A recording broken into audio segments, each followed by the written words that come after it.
So, hey, welcome back. We are talking million-dollar careers. Once again, I got my good friend Rob Houghton with me. Rob is the president of MR Fairfax up in Winchester, Virginia. He is the man when it comes to executive recruiting for the insurance industry. We've been friends for a long time, and happy to have you back. What's happening, Rob? Thanks, Craig. Good to be back. It is cold in Winchester this morning. Wow. 22 degrees, man. It was 40 here. We're going to be 80, though, on Wednesday. Are you serious? Wow. Yep. It was nice.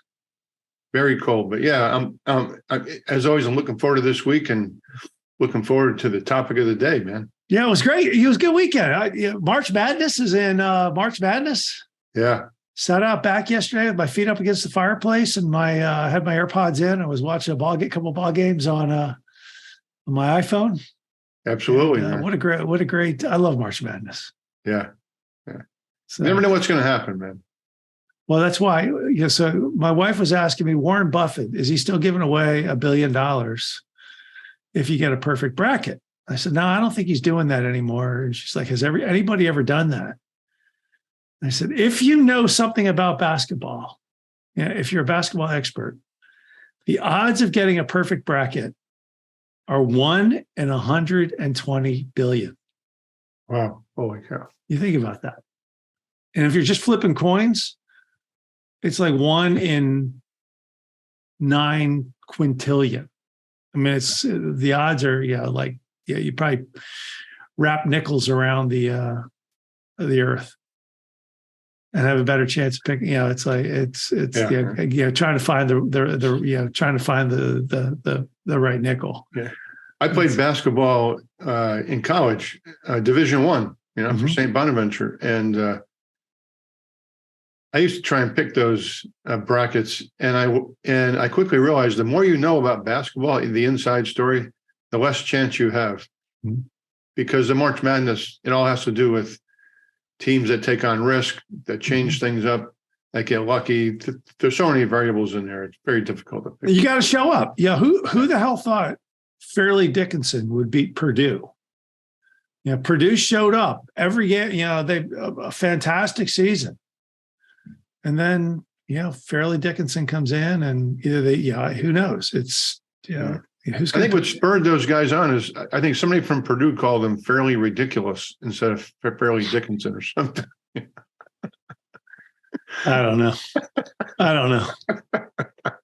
Just is what it is, right? Fairly ridiculous. Anyways, no, man. It's all good. But that's kind of what the topic about today is threading the needle. And the low odds, and I just you think about that. You've had it where you get a call. Hey, we want you to do a search first. You're sort of excited for the conversation, and then you're like, let's talk about the job. Let's talk about the position, and then you're not excited about it anymore because you're like, this is a non-starter. Yeah, you ever gotten that one? This is never going to happen.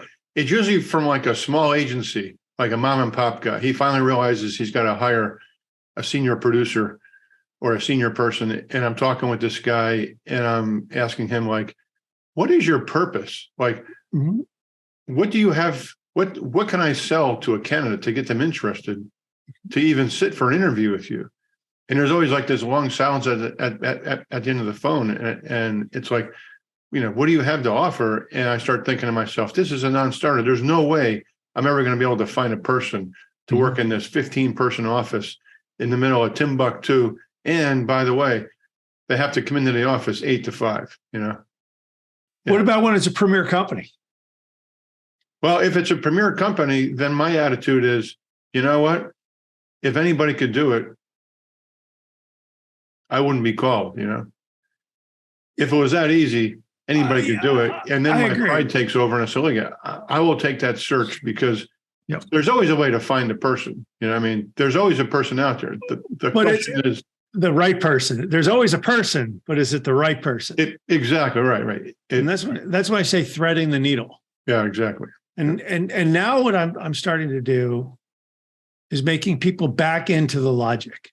I'll give you an example. I've been working this search since 3 turndowns on because the company has no creativity. Yeah, right. You were telling me about this. Yeah. And it comes down to, I finally wrote, wrote him a note, gave him a call and said, hey, look, you've had 3 turndowns on this thing because you can't get out of your own way. The market is telling you, 3 people are telling you, the city's expensive, tax rates are high. I have to move, which means I got to get rid of my 3.5% mortgage and go find something else at 6 or 7, nearly 7% now. The game has changed a little bit. Figure out how to make it work.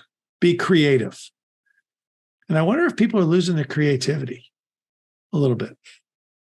A person, you think about, okay, we want a leader who has, I'm going to just sort of describe a search that I got into. I had to make the people back into it a little bit. We want a leader who's run a division, who's got about 10 years of experience in P&L management. Yep. We want them to relocate, but by the way, we think this person is going to make $180,000 a year. Yeah. You're threading the needle. So let's back into this one a little bit. Someone who wants to make $180,000 a year is probably making $160,000 a year now, right, on a base, right? Yeah. So you got to give them about a 10% bump because maybe a little bit more than 10%, maybe a little bit more than 10% bump. And and then you want the experience and you want somebody who's done it. Do you really think that there's $150,000 or $160,000 a year person out there who's meeting the specs to what you want? Yeah. So how I back into it is a little bit differently. So using that same example, right? Mm-hmm. So you're gonna have to find somebody at 155, 160 or something like this for this $180,000 position. So what I'll do is I'll say, well, something has to give. So would you consider, and I always ask them this open-ended question, would you consider taking on somebody with less experience, but maybe has more attributes? Mm-hmm. Maybe has some of those critical skills, critical attributes that you as a firm really value. I mean, if I can find somebody that has the attributes and the skills, the attitude, the personality that's in direct alignment with your corporate culture and your strategic vision, if I could find somebody like that, that doesn't have 15 years, but maybe has 11 or 12 years, what do you think about that? And then just, if they say no, I have to have the experience. Basically, the search is over at that point. Yeah. But I mean, if they say, hey, Rob, that's a good idea. That's why I'm hiring you to come up with solutions. Then I'll go out and find somebody that maybe has 5 years less of experience, but has the attributes and the skills. Yeah. And that's how I back into it. Well, yeah. And ultimately you say, hey, look, people don't want lateral transfers. I mean, usually, people don't want lateral transfers. You can go scour the market and maybe you'll find somebody who's willing to take a lateral transfer and wants to upend their life for that. But then the question becomes, hey, look, are you willing to grow somebody? Are you willing to take somebody who is maybe a manager and make them a director, and then allow them to grow into the role and work with them? Yeah. Or are you willing to take a director who's wanting to be a VP and ready to move into that role and willing to take the risk on it? And the other thing that does is you're hiring people for the right reasons. Because if you hire somebody just based on money, if you take the person based, they have the full package and they're going to make a move because you're going to give them 12.5% increase in salary, what's going to happen is 6 months, 12 months, 2 years down the road, another recruiter from Korn Ferry maybe calls the guy up and says, hey, I got a, if it's the same $180,000 a year guy, hey, I got a job in, Kansas City for 205. Okay, yeah, he's going to jump probably. Mm-hmm. So why would you want to do that? But if you find the person that has all those attributes and skills and everything that's in direct alignment with the culture, that's a marriage made in heaven. That guy's could be there for a long, long time. Yeah, no, I mean, I totally agree with you. Yeah, look, anybody who's just willing to jump, there's got to be, it's the six things. It's the six things we always talk about. Yeah. It's the six things we always talk about when, what people want in a role, challenge, location, ability to move up the food chain, money, people, and security, right? And purpose, yeah. And purpose. And if someone is just moving around because of money, yeah, that musical chair, you're seeing it with pilots right now in our industry. I was just talking to a guy the other day. He's like, I just had to give my co-pilot, not my co-pilot, but my co-captain, a $30,000 pay raise because, if we don't, somebody else is going to poach him. And my boss is now mad because I unilaterally gave him a $30,000 pay raise. I'm like, well, I'd sort of be a little mad as well, if you just did it unilaterally. But on the flip, so you just don't want to get, I think that's a knife fight you don't want to get into because it's got to be more than about money. It's a fight to the top. Yeah. I took on a search last year for a regional CPA firm. They were looking for managers.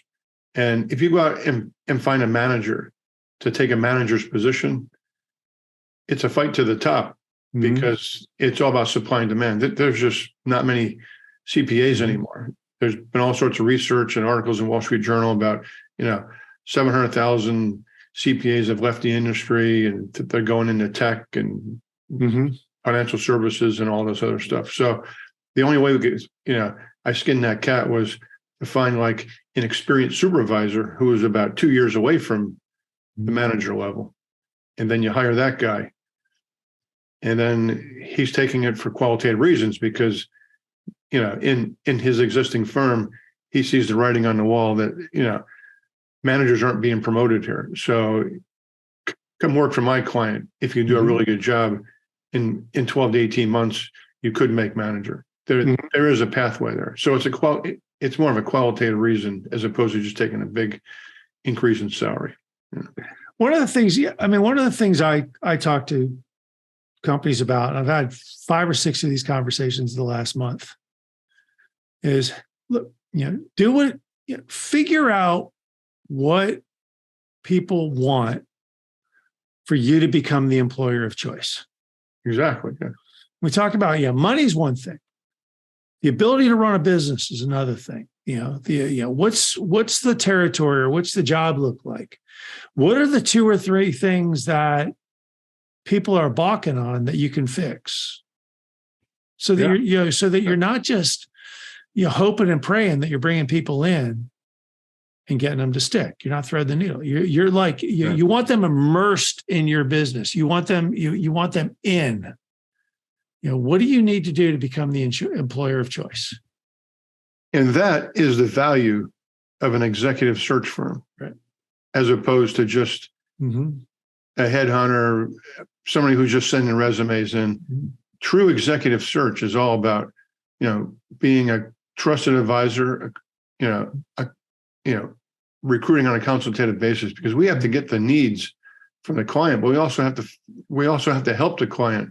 Yeah. How can you create through innovation and creative thinking a landing spot that people really want to go to? How can you be like the New York Yankees of baseball or the Dallas Cowboys of football or the LA Lakers of basketball? How can you be that franchise? How could you be that company where it becomes a magnet almost? That's what you want to create. And that's up to guys like you and me to help our clients come up with that vision, because you and I probably know the competitive landscape better than our individual clients do because we see such a cross section every day. Yeah. I just bought a plane ticket. I bought a plane ticket a couple of weeks ago. Flew out to the West Coast to go meet with a client. And this is we sat in a boardroom and we whiteboarded it out for 2 hours. Here's what you need. Become the employer of choice. Absolutely. There you go. You know, so that people are jumping up and down going, yeah. I mean, look, there's some things you can't change. You can't change your location. You know, maybe you're not in a desirable city. All right. You know, so what you need to do is figure out the attributes of that city. Hey, look, you know, we got a bad rap, but here's the reality of what, living here is like. Yeah. You know, a lot of people pick on New Jersey. So I'll pick on New Jersey. You know New Jersey well. You go out to the western parts of New Jersey where there's actually a lot of farmland. It's a nice town. Oh, yeah. Some really wide open places. And the schools in New Jersey, yeah, it's a little bit more expensive to live there, but ultimately, there's the quality of life. I know a fellow who lives in Jersey City and he bumps over, doesn't even own a car. His job is in Manhattan and he bumps over to Manhattan and he's like, yeah, I love it here. We walk to restaurants. We walk to everywhere, the grocery store. We if I need to get to work, I just, I walk 3 blocks to the subway and I bump into the city and we have the ultimate quality of life. My kids go to great schools. Okay. So, it's about selling the lifestyle. Yeah. It's about understanding, I think, what value, people are, I think they narrowly define the jobs and the searches and they don't get creative enough to go, what can we do to really attract? What do we need to do to really attract the right people to our company? I took a client on about 10 years ago. They had 13 people and insurance agency in Virginia. And the guy came to me and he said, 33 years old, he'd just taken over the firm from his father. They'd been in business 25, 30 years, pretty much the same size, 12 people, 13, 14, 15 people. Mm-hmm. And I went on Glassdoor and I looked on Glassdoor and there was a lot of negativity. Like it was like a revolving door. No process, blah, blah, blah. I went to him and we're having the same conversation that you and I are having. How do we create a destination? And over the course of like the next 10 years, they instituted a bunch of different things. They were the first to introduce innovative collaborative technology way before COVID. And they offered people the opportunity, if it was the right person, to work remotely or to work on a hybrid basis. They had Salesforce.com, nice offices. They moved into a high-rise in Tyson's. He created, a Google culture. It was high-end. He developed a really cool place to live. Mm-hmm. They actually have an Academy Awards ceremony at the end of each year at a local country club, and they give awards out to a lot of their employees. Mm-hmm. And it's a black tie thing. They have a band. I mean, it's just really cool stuff. Mm-hmm. They became, over the course of a couple of years, the choice of a lot of young insurance, diverse candidates.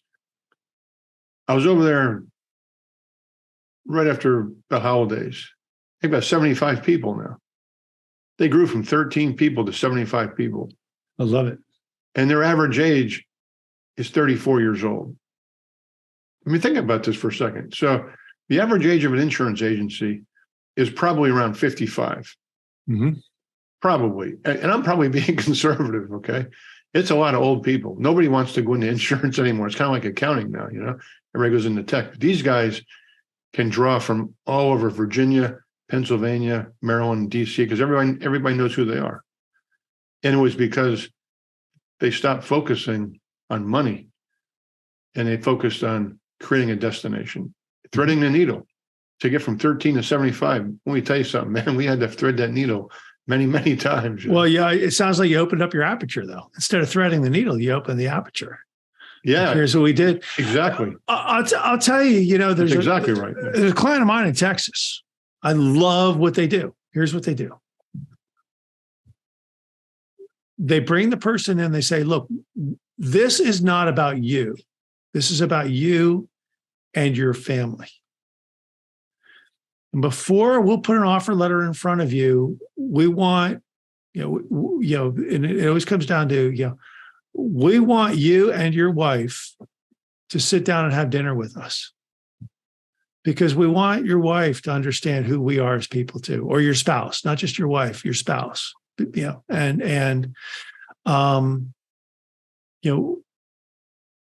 want your spouse to know that when we talk about Joe and Fred and Jimmy, or Mary, who, they are and what we're all trying to accomplish here, and that they're a part of this as much as you are. I'm like, that's opening the aperture. You talk about, hey, look, here's, because people are wired to know, we're going to go move to Dallas. No. Yeah, this sounds like the Mad Men culture, with Don Draper, put the family involved and everything. Yeah, well, maybe it is, but I like the fact that they do it, because everybody, for it to be successful, everybody involved has to have buy-in, right? Here's what happened to me back in the private equity days when I was doing a lot of recruiting for Linton Tilton and Patriarch. I had a cross-country placement, and it was a big job. It was like a $300,000 COO, and I'm recruiting this guy, and I'm thinking, wow, this is going to be a big one. And I'm talking with my wife, Stephanie, and Stephanie says, boy, this sounds like a big move. It was something like from Atlanta to LA or something. I mean, a big move. Yeah. Right? And she says, are you sure this guy is going to take this job? I said, oh yeah, the guy's all over. We're going to get him the money and everything. And she goes, is this guy married or anything? And I said, yeah, I think he's got a wife, and I think he's got a couple of kids or something. And Stephanie says, is the wife on board with all this stuff? Because this sounds like a big move, Stephanie was putting herself in the place of his wife and kids, right? And I said, I think what I'm going to do is I'm going to call him during the daytime, and he's not going to be home. And I'm going to get the wife on the phone, and I'm just going to mention something. I didn't know what I was going to say, right? And my wife's like, that's kind of risky, but I said, I'm going to do it. I just want to see if the wife even knows about what's going on here, right? Sure enough, I call the house at like 3:00. His wife answers the phone. I said, her name was Doris. I said, Doris, so what do you think about Jim? And she says, who is this? I said, this is Rob. I'm an executive search consultant. She goes, what are you calling me for? And I said, hey, I just wanted to check in to see if everything was good with the move. And she goes, the move where? I said, I'm talking to your husband about taking a COO job. He hasn't mentioned anything. She goes, he's not taking any COO job. What are you talking about? No. Yeah. I called Jim up, and Jim's like, well, Rob, I haven't talked to the wife yet. I wanted to make sure I got the offer first. I'm like, Jim, let me tell you something. It doesn't work that way. Doris is not moving to Los Angeles. Yeah, it doesn't work. That's something I talk about people all the time. Like, if you're not serious about this, don't make people jump through hoops to write an offer. I learned, man. Yeah, you learned. Yeah, that was, I know when you did that search, and that was like 20-some years ago. And that's when I decided I'm going to recruit locally insurance. I'm not going to deal with Relo anymore. Yeah, I realize. Look, Relo is a pain in the neck, and that's the hard. But that's, once again, it's threading the needle. It's exactly. Like, all right, you got to, And I talk to company. The best thing companies can do is open the aperture, get creative. HR teams, and hiring managers need to be on board and say, okay, look, we have a pot of money. We have a pot of money. How that pot of money gets spent, if you don't have Relo, maybe you give up a sign-on bonus to cover somebody's equity that they're leaving on the table, right? Yeah. If you got a local candidate, maybe you give them a sign-on bonus, because you're going to spend the money on Relo anyway, right? You have a pot of money. You think about it. You open the aperture, and I think that's what it's all about now. Is that constant communication about what does the right person look like? What are we willing to work? What are we willing to do to get them? And how is it all going to look? But it ultimately comes down to the communication, making sure everybody's on board. Yeah. And sometimes you have to increase the salary a little bit too. Salary, experience, take an up and comer. Yeah, man. Yeah. Whatever the job spec says, you make it plus or minus 20%, right? Yeah. And then sometimes you have to hire that diva, that Odell Beckham too, you know. Every company needs a diva, man, you know? Yeah. To an extent. Sometimes you find a guy, and I tell my client, we got to go get this guy, man.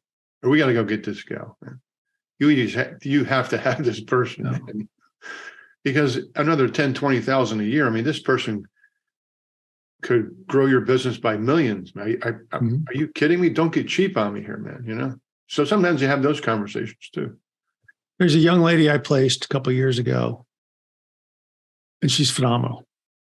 And she's so entrepreneurial and so energetic. And you know, she wants to take it one more level. And, you know, you're talking to companies, you're saying, look, think about her in the aggregate. Yeah. Don't think about her with regards to a position you have now. Think about the talent that she brings to your team. And the minute somebody does that, boom, she'll change their business. Yeah. And you know, talent begets more talent too. Yeah, exactly. It's exactly what it is. And it's like, once again, you know, think about change the whole culture, man. How much is that worth? You know what I mean? Think about in 6 months, you know, what could this person be doing? What could this person be doing for us if we gave her 6 months or a year to run? And then the answer is, you know, she changed the business. But, you know, too many people think quarter to quarter. Yeah. And that's a horrible way to do it. So awesome. How do people get a hold of you, Rob?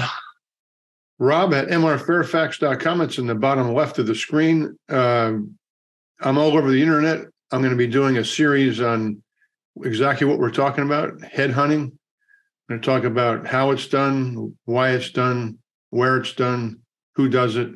I'm excited about that. So for my viewers, looking forward to that. But yeah, Craig, I enjoy being on the show, man. And March Madness rocks, man. Who takes it all? Who's your bet? Who's in the finals? I would be willing to bet my house. Matter of fact, I tried to bet my house with a neighbor on Houston. So just keep that in mind. It's going to be Houston. It's like the men versus the boys out there. Houston is going to crush it, man. I really can't see anybody beating Houston. Yeah, 3 times: Alabama, Houston, Texas, and K-State. That's kind of where my money is right now. The Final Four. I don't know if I can get to the Final Four because I haven't seen the brackets, but the best four, I think, depending on how the brackets are set up. But Houston is a contender. Alabama's a contender. And you know, the other thing about Houston is the intangibles. They have Phi Slama Jama sitting literally behind the bench, egging them on. You got Clyde Drexler, Michael Young, Hakeem Olajuwon are just there behind the bench, just urging them on. Those guys back in the 80s going crazy. Were those guys back in the 80s were amazing, and it would be nice to see a repeat of that, wouldn't it? Oh yeah, I mean, and the way they lost too, you know, Valvano beat him with that lucky shot at the end. You know, the guy was waiting under the basket, he just tapped it in. No, Olajuwon is just jumping out of his shoes at these games. It's hilarious. Mm-hmm. I'm watching him more than I am the game, actually. You know, I love it. That big Jamaican hat on. You know, he was a class act. He's a class act. Hakeem Olajuwon was a class act in the NBA. Yeah, he was. Yeah, phenomenal guy. So cool. Good, man. Hey, man. Thanks. Happy Monday. Peace, brother. Keep it going. All right, man. See ya. I hope you enjoyed the latest edition of the Aerospace Executive Podcast. You can reach out to me directly, Craig at NorthstarESG.com, or check us out at www.northstaresg.com. You can subscribe to this podcast on iTunes, Stitcher, Podbean, or on YouTube. Just do a search for Aerospace Executive Podcast. Thanks again. I'm Craig Piven.